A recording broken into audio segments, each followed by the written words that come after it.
আচ্ছা, আমরা রায়মার্টিন প্রশ্নবিদ্যা সলভ করছিলাম 2027 সালের মাধ্যমিক পরীক্ষার্থীর জন্য। তো মডেল কোশ্চেন পেপার 1 সলভ করতে শুরু করেছি। 3টে ক্লাস এর আগে হয়েছে। আজকের ক্লাস হলে আমাদের মডেল কোশ্চেন পেপার 1 কমপ্লিট হবে। তো আজকে আমরা 14 এবং 15 এর দাগের বাকি আছে, 14 এবং 15 কমপ্লিট করে নেবো। ঠিক আছে, আচ্ছা শুরু করছি। দেখো 14 থেকে 14 একটি ধাতুর পাত থেকে দুটি ফাঁপা গোলকের ব্যাসের দৈর্ঘ্য যথাক্রমে 21 সেমি এবং 17.5 সেমি। গোলক দুটি তৈরি করতে যে পরিমাণ ধাতুর পাত লেগেছে তার অনুপাত। আচ্ছা, যে পরিমাণ ধাতুর পাত লেগেছে, বিষয়টা ভালো করে বুঝতে হবে। এটা কিন্তু ক্ষেত্রফল দরকার। যে পরিমাণ ধাতুর পাত লেগেছে, আয়তন কোনোভাবেই না। আয়তন ভুল করলে, আয়তন বের করতে গেলে ভুল হয়ে যাবে। ঠিক আছে, তাহলে প্রথম আর দ্বিতীয় গোলক হিসেবে লিখি। তাহলে প্রথম গোলকের ব্যাস 21 সেমি। অতএব আচ্ছা, এখানে প্রথম গোলকের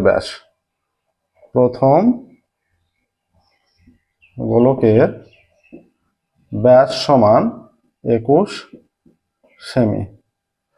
অতএব প্রথম গোলকের ব্যাসার্ধ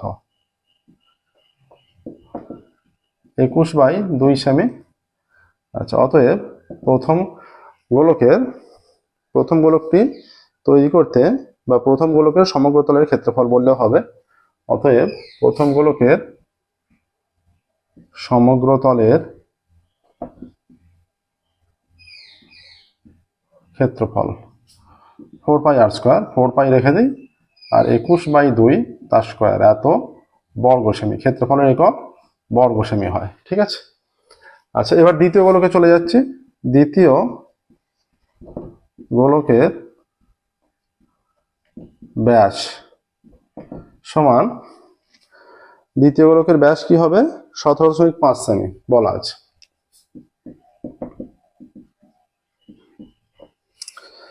অতএব দ্বিতীয় গোলকের ব্যাসার্ধ সমান 17.5/2 সেমি। অতএব দ্বিতীয় গোলকের সমগ্র তলের ক্ষেত্রফল সমান 4π 17.5/2 তার স্কোয়ার, এত বর্গ সেমি। ঠিক আছে, দুটোর সমগ্র তলের ক্ষেত্রফল বেরিয়ে গেল, মানে কতটা করে পাত লাগছে। এবার গোলক দুটি তৈরি করতে যে পরিমাণ ধাতু লেগেছে তার অনুপাত। একবারে লিখে দিচ্ছি অ্যান্সারটা। গোলক দুটি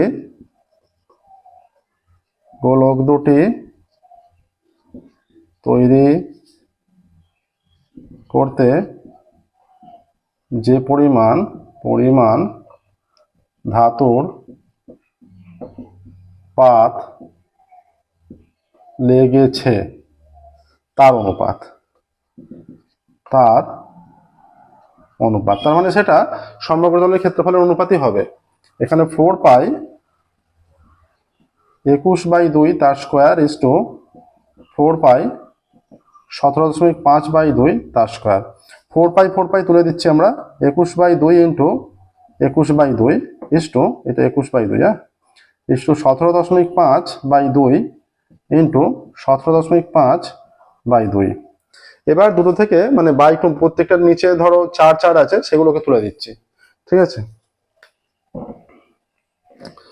এবার কি হয়ে যাচ্ছে সেটা, তাহলে 21 ইন্টু 21 ইজ টু 17.5 ইন্টু 17.5। আচ্ছা, এইদিকে 49 দিয়ে ভাগ করছি, দুদিকেই 49 দিয়ে ভাগ করছি। এইদিকে 49 দিয়ে ভাগ করলে মানে দুটো একে 7 দিয়ে, একে 7 দিয়ে, আর একে 7 দিয়ে, একে 7 দিয়ে, প্রত্যেকটাকে 7 দিয়ে ভাগ করছি। তাহলে একে 7 দিয়ে ভাগ করলে 3 ইন্টু একে 7 দিয়ে ভাগ করলে 3। তাহলে এদিকে 49 দিয়ে ভাগ হলো, দুটোকে দুটো 7 দিয়ে। এদিকেও তাহলে দুটোকে দুটো 7 দিয়ে ভাগ করবো। এটা 7 দুগুণে 14, 3 35, দশমিকটা হয়ে যাবে 5 7 35 ইন্টু এদিকেও 2.5। আচ্ছা, এইটা হয়ে গেল 9 ইজ টু, আচ্ছা 25 রাখছি ইন্টু 25 রাখছি। তাহলে এইখানে 10 হয়ে যাচ্ছে, দুটো দশমিক তুলে দিলে 10। এটা 5 5 25, 5 দুগুণে 10, 5 5 25, 5 দুগুণে 10। তাহলে মনে করো 4 দিয়ে গুণ করছো উভয় দিকে। তাহলে এইদিকে নিচে 4 আছে, 2 ইন্টু 2 4। এই 4টা উপরে 4 দিয়ে গুণ করলে কেটে যাচ্ছে। তাহলে এদিকে 4 দিয়ে গুণ করলে 4 9 36 ইজ টু, এই 4টা কেটে গেল 25। দেখো 36 ইজ টু 25, এটাই অ্যান্সার এসে যাচ্ছে। ঠিক আছে। এটাই প্রকৃত অ্যান্সার হবে। আমাদের দেখো অনলাইন কোচিং দেওয়ার ব্যবস্থা আছে ম্যাথামেটিক্সের। তোমরা যারা অনলাইনে কোচিং দিতে চাও, আমাদের ডেসক্রিপশন বক্সে ফোন নাম্বার দেওয়া আছে। প্রত্যেকটা ক্লাস ভিত্তিক অনলাইন ক্লাস চলছে। তো যারা অনলাইন কোচিং নিতে চাও, আমাদের ডেসক্রিপশন বক্সে ফোন নাম্বার যেটা দেওয়া আছে তাতে যোগাযোগ করবে। 14 থেকে 2 একটা।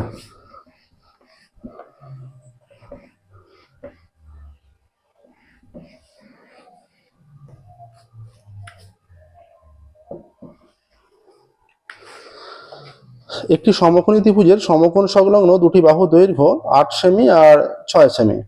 সমকোণ সংলগ্ন দুটো বাহু তাহলে একটা 8 সেমি আর একটা 6 সেমি, তাহলে সমকোণ সংলগ্ন বড় বাহু হচ্ছে 8 সেমি, ছোট বাহু 6 সেমি।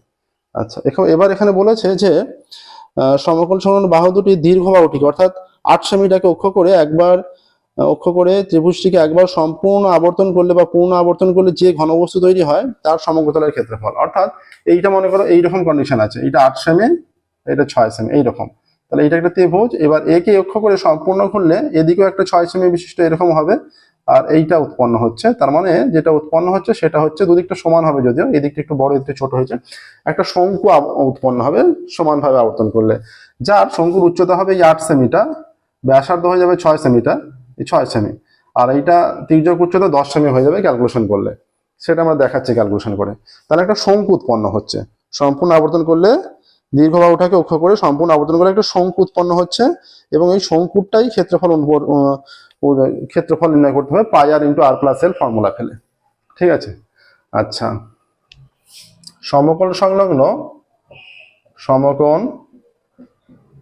সংলগ্ন দুটি বাহু 8 সেমি এবং 6 সেমি। ঠিক আছে। এবার 8 সেমিকে অক্ষ করে সম্পূর্ণ আবর্তন করলে শঙ্কু 8 সেমি বাহুকে অক্ষ করে সম্পূর্ণ আবর্তন করলে লম্ববৃত্তাকার শঙ্কু উৎপন্ন হবে। লম্ববৃত্তাকার শঙ্কু উৎপন্ন হবে। আচ্ছা, শঙ্কুর উচ্চতা কত? শঙ্কুর উচ্চতা এখানে হয়ে যাচ্ছে সেই কন্ডিশন অনুযায়ী সমান 8 সেমি। ঠিক আছে। শঙ্কুর ভূমির ব্যাসার্ধ সমান 6 সেমি হয়ে গেল।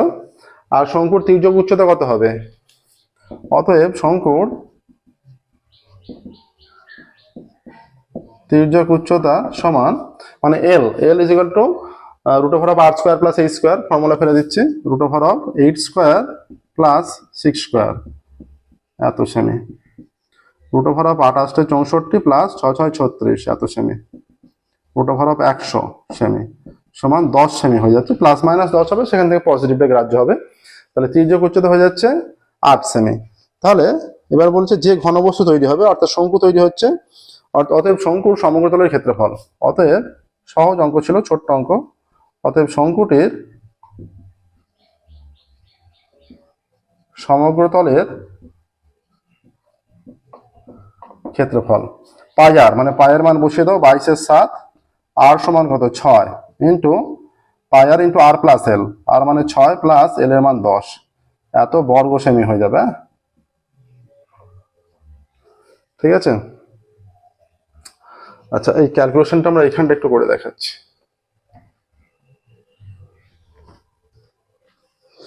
আমরা রায় মার্টিন প্রশ্নবিদ্যা যতগুলো মডেল কোশ্চেন পেপার আছে, 22টা মডেল কোশ্চেন পেপার আছে, সম্পূর্ণ সলিউশন করে দেবো। তোমরা সম্পূর্ণ সলিউশন পাওয়ার জন্য চ্যানেলটা অবশ্যই সাবস্ক্রাইব করে রাখো, তো একের পর এক সমস্ত সলিউশন পেয়ে যাবে।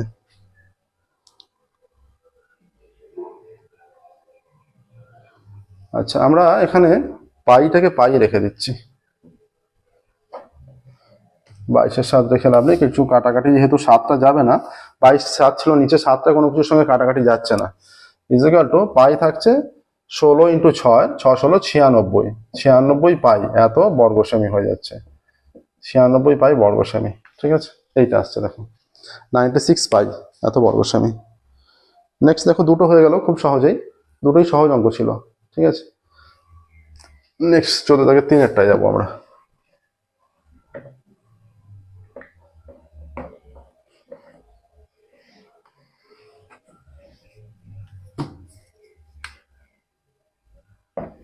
তিনেরটা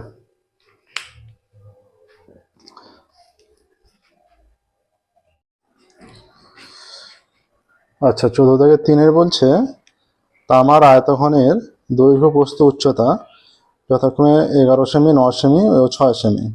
ঘনকটিকে গলিয়ে 3 সেমি দৈর্ঘ্যের ব্যাসের এবং 1/4 সেমি পুরু কতগুলি মুদ্রা তৈরি করা যাবে।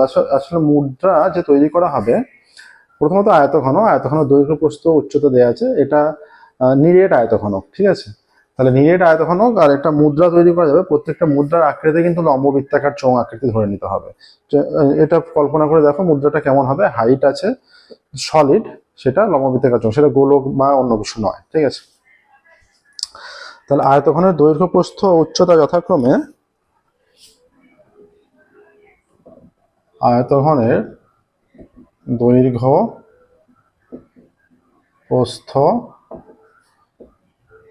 এবং উচ্চতা যথাক্রমে 11 সেমি, দৈর্ঘ্য প্রস্থ উচ্চতা যথাক্রমে 11 সেমি, 9 সেমি ও 6 সেমি। 11 সেমি, 9 সেমি ও 6 সেমি। অতএব আয়তঘনের আয়তনটা কত? 11 × 9 × 6 এত ঘন সেমি, ঠিক আছে। এবার এইটা থেকেই এই যে মুদ্রা তৈরি হচ্ছে। আচ্ছা, একটি মুদ্রার ব্যাস কত? একটি মুদ্রার ব্যাস দেওয়া আছে 3 সেমি। অতএব একটি মুদ্রার ব্যাসার্ধ কত হবে? 3/2 সেমি, তাই তো? আচ্ছা, এবার এত সেমি পুরু মানে সেটাই হাইট, কিন্তু একটি মুদ্রার উচ্চতা, একটি মুদ্রার উচ্চতা ইকুয়াল টু 1/4 সেমি। অতএব একটি মুদ্রার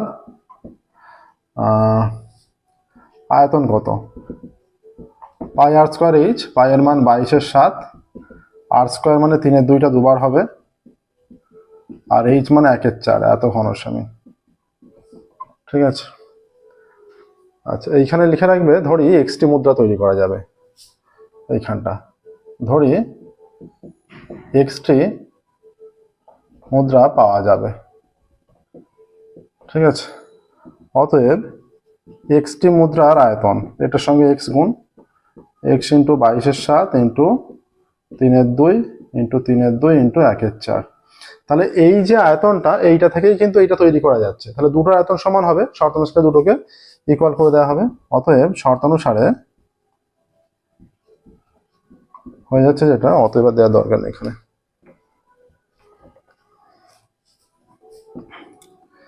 এক্স ইন্টু 22/7 ইন্টু 3-এর 2 ইন্টু 3-এর 2 into 1/4 is equal to 11 into 9 into 6, তাই তো? আচ্ছা, এই দিকটা এবার মুছে দিচ্ছি, এইখানটা। বা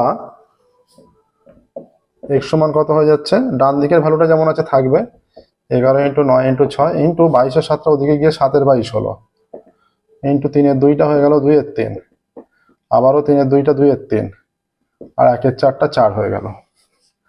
আচ্ছা, 11 2 22, 2 2 2 কেটে গেল, 3 1 3, 3 2 6, ঠিক আছে, 3 3 9। তাহলে বা এক্স সমান কত হচ্ছে?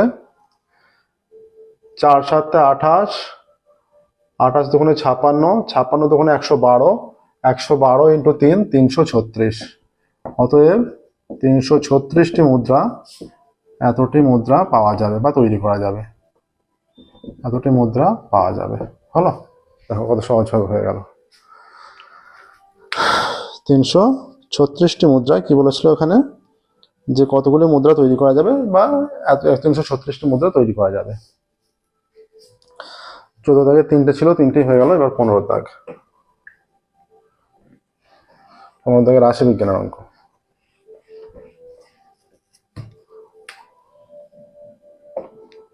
পনেরো দাগের একের রাশি বিজ্ঞানের।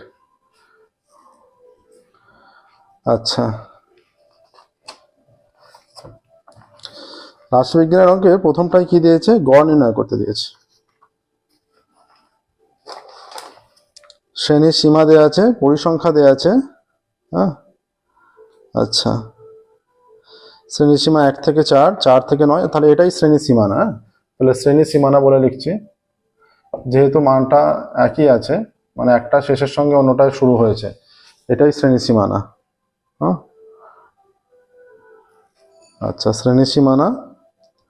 আর এখানে কি চাই, পরিসংখ্যা বলছে 64 জন ছাত্রের প্রাপ্ত নম্বরের গড়, বা পরিসংখ্যা বা ছাত্র সংখ্যা।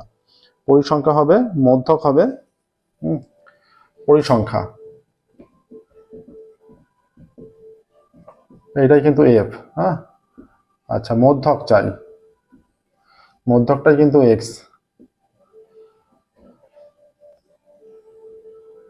আর এটা এফ আই এক্স আই, মানে দুটোর গুণফলটা, এটা কাজে লাগবে। ঠিক আছে,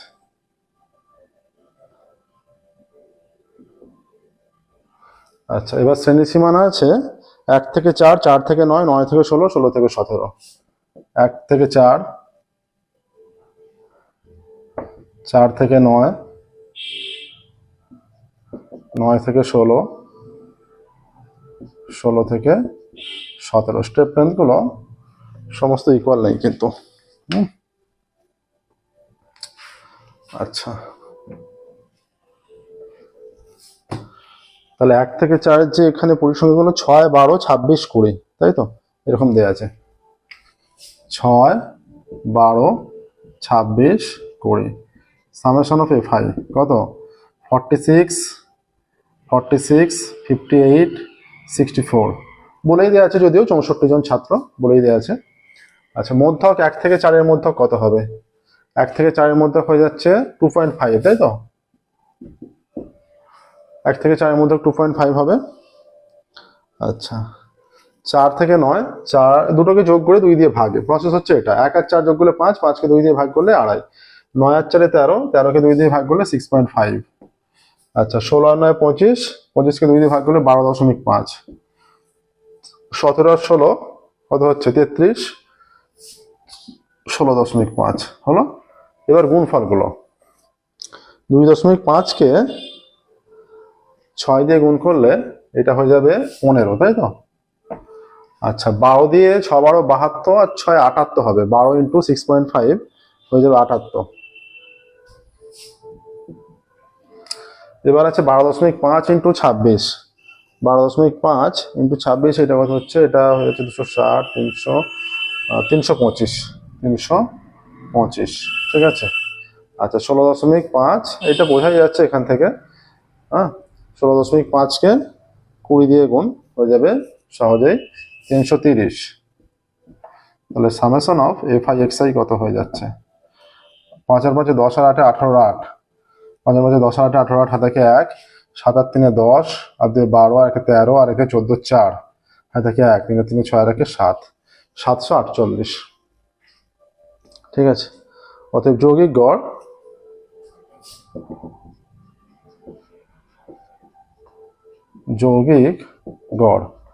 x bar is equal to summation of fi xi by summation of fi। summation of fi xi 748 by 64।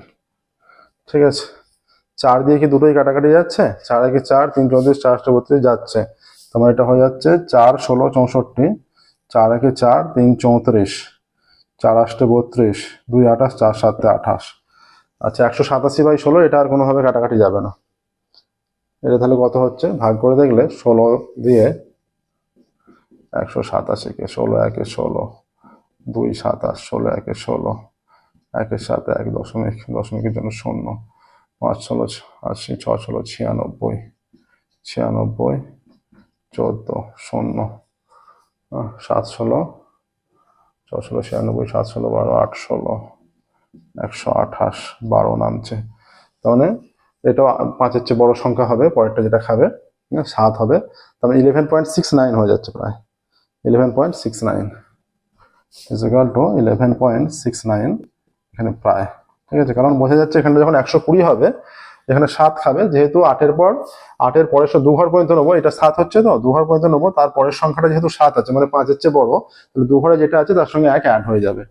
ঠিক আছে, তাহলে এখানে উত্তর লিখে দেবে নির্ণয় যৌগিক গড় 11.69 প্রায়, এটা উত্তর লিখতে হবে। নির্ণয় যৌগিক গড়, অতএব নির্ণয় যৌগিক গড় 11.69 প্রায়। ঠিক আছে, এটা অ্যান্সার হবে। 15-1 হয়ে গেল। নেক্সট যাবো 15-2 এর মধ্যমা নির্ণয় করতে দিয়েছে।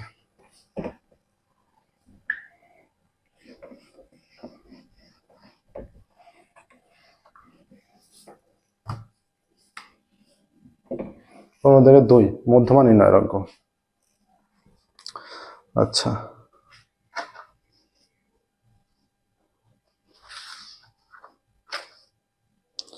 এখানে আছে শ্রেণী আছে, পরিসংখ্যা আছে। আচ্ছা, শ্রেণীর সীমানায় দিয়ে দিয়েছে। ঠিক আছে, শ্রেণীর সীমানায় দেওয়া আছে, তাহলে শ্রেণীর সীমানা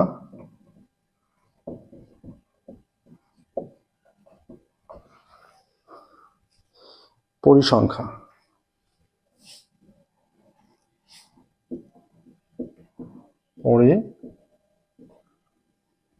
পরিসংখ্যা, তাই তো, শ্রেণীর সীমানা পরিসংখ্যা। আর কি কি চাই? এখানে মধ্যমার ক্ষেত্রে যেটা চাই সেটা হচ্ছে ক্রমযৌগিক পরিসংখ্যা দরকার হয়।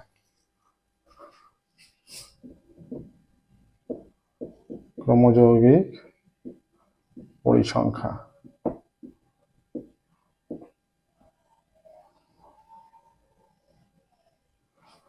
ঠিক আছে।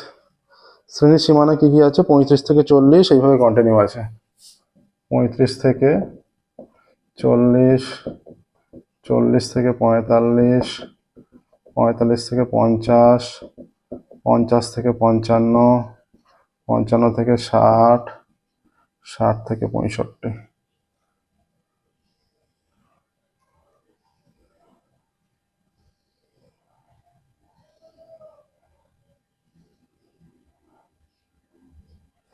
ঠিক আছে, এইভাবে কি কি দেওয়া আছে? 3, 5, 6, 9, 7, 8। 3, 5, 6, 9, 7, 8। আচ্ছা, এটা তাহলে এখানে 3টা 3ই হবে, এখানে 3 + 5 হয়ে যাবে 8, এখানে কি হয়ে যাবে 8 + 6 14, এখানে 14 + 9 হয়ে যাবে 25, এখানে 25 + 7 হয়ে যাবে 32, এখানে 32 + 8 40 হয়ে গেল। ঠিক আছে, এখানে হয়ে গেল 40। 3, 5, 6, 9, 7, 8। ঠিক আছে, 3 আর 5 8, 8 আর 6 14। আচ্ছা, 14 আর 9 এইখানটা একটুখানি ভুল হয়ে গেছে, 14 আর 9 23 হবে। তাহলে এটা 23, 23 আর সাথে 30, এটা হয়ে যাবে 30 + 8, 38। অতএব n = 38। n/2 সমান কত? 38/2 19। তাহলে 19 কোথায় চলে আসছে? 14 মানে 15 থেকে 23 পর্যন্ত এখানে পদ, প্রত্যেকটা এইটা। তাহলে মধ্যমা শ্রেণী হয়ে যাচ্ছে, মানে এই যে 19, এই যে 19 নম্বর পদটা এটা কোথায় থাকছে? এটা থাকছে এই যে 50 থেকে 55-র মধ্যে। ঠিক আছে, 50 থেকে 55-র মধ্যে যেহেতু থাকছে, তাহলে মধ্যমা শ্রেণী কোনটা? মধ্যমা শ্রেণী এই যে 50 থেকে 55 এইটা। তাহলে l = কত? 50। ঠিক আছে, n/2 বলাই আছে, হ্যাঁ, l 50, n/2 বলা আছে। CF, F আর H দরকার। CF হচ্ছে এর আগেরটা, মানে CF কিউমুলেটিভ ফ্রিকোয়েন্সি, এটা 14। F কত? এর ফ্রিকোয়েন্সি, লাইনের ফ্রিকোয়েন্সি 9, আর H কত? 5। ঠিক আছে, এবার মধ্যমা নির্ণয়ের জন্য শুধুমাত্র মধ্যমার ফর্মুলাটা ফেলে দেয়া, তাহলেই হয়ে যাবে। আচ্ছা, এবার নির্ণয় মধ্যমা নির্ণয় মধ্যমা সমান এল প্লাস এল মানে 50 plus n/2 minus cf 14 by f মানে 9 ইন্টু এইচ হচ্ছে 5 ইজ ইকুয়াল টু 50 প্লাস এইটা সে যাচ্ছে 5 5 5 25 25/9 তাহলে 25/9 হলে এখানে কত আসছে 9 25 কে 9 দোকানে 18 7 দশমিকের জন্য 0 7 9 63 7 দশমিকের জন্য 0 2.777 এইভাবে হয়ে যাচ্ছে। তার মানে 2 ঘর পর্যন্ত নিলে হয়ে যাবে 2.78, তাই তো হয়ে যাচ্ছে 50 প্লাস 2.78 ইজ ইকুয়াল টু 52.78 প্রায়। তাহলে শেষে অ্যান্সার লিখে দেবে নির্ণয় মধ্যমা 2.78 প্রায়। নির্ণয় মধ্যমা হয়ে যাচ্ছে 2.78 প্রায়। এখানে অ্যান্সার এইরকম হয়ে যাবে, অতএব নির্ণয় মধ্যমা 52.78 52.78 প্রায়। ঠিক আছে, এটাই অ্যান্সার। নেক্সট এবার শেষেরটা, যেটা সংখ্যাগুলো মান নির্ণয়ের অঙ্ক, 3-এরটা।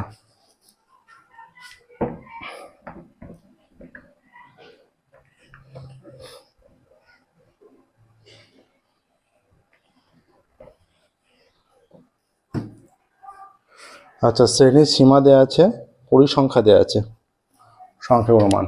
এখানে উল্লেখ করছি শ্রেণীর সীমা, তাহলে এখানে শ্রেণী সীমানা লিখে দিচ্ছি। আর পরিসংখ্যা, এর ক্ষেত্রে সংখ্যাগুলো মানের ক্ষেত্রে ক্রমযৌগিক পরিসংখ্যাটা কোনো কিছু লাগবে না, শুধুমাত্র শ্রেণীর সীমানাটা আর পরিসংখ্যাটা হলেই নির্ণয় করা যাবে।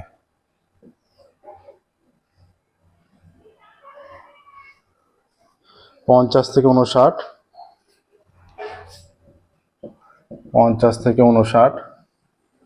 তারপরেরটা আছে 60 থেকে 69,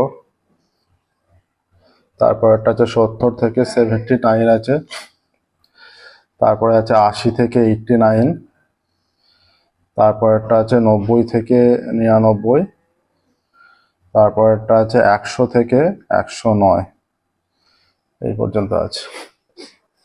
আচ্ছা, এখানে এটা করতে হবে, এটা 59-এ শেষ হয়েছে, 60-এ শুরু হয়েছে, তাহলে এটা ইকুয়াল করতে হবে। ইকুয়াল করার জন্য শ্রেণীর সীমানা যেটা, এটা ডিফারেন্স কত আছে, 59 আর 60-এর মধ্যে 1 ডিফারেন্স, তাহলে এই শেষেরটা 0.5 এগোবো আর এটা 0.5 পেছবো, তাহলে এইটা হয়ে যাচ্ছে 49.5 থেকে 59.5। আচ্ছা, এইটা তাহলে 0.5 পেছ হলে 59.5 থেকে 69.5, এইটা হয়ে যাচ্ছে 69.5 থেকে 79.5, এইটা 80টা কমে 79.5 থেকে 89.5, 90টা কমে 89.5 থেকে 99.5, 100টা কমে গিয়ে 99.5 থেকে এটা হয়ে যাচ্ছে 109.5, এইটা আসছে। আচ্ছা, 5 20 40, 5 20 40 50 30 6, 50 30 6, তাহলে সবচেয়ে বেশি মানে এটা 50টা আছে, তাহলে এইটাই সংখ্যাগুরু শ্রেণী। অতএব সংখ্যাগুরু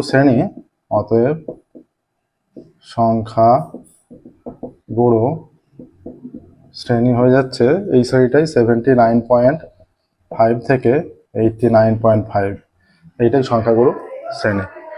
আচ্ছা, এবার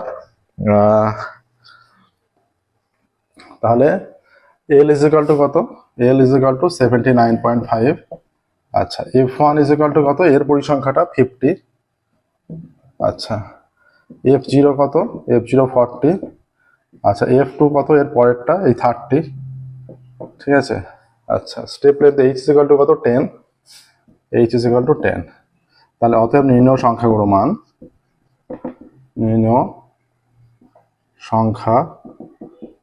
মান, সমান L প্লাস, L মানে 79.5 প্লাস F1 মাইনাস F0 মানে 50 minus 40, 2 into F1 minus F0 minus F2 into H এর মান 10 ইজ ইকুয়াল টু 79.5 প্লাস এখানে এটা 10 হয়ে যাচ্ছে আর 10 আছে, আর 50 দুগুণে 100 মাইনাস 70, তাহলে হয়ে যাচ্ছে 79.5 প্লাস 10 10 100 মাইনাস এইটা বাই হয়ে 30 কেটে যাচ্ছে, 10/3 মানে 3.33 আকারে হয়ে যাবে। তাহলে এটা হয়ে যাচ্ছে, এখানটা যদি একটু মুছি,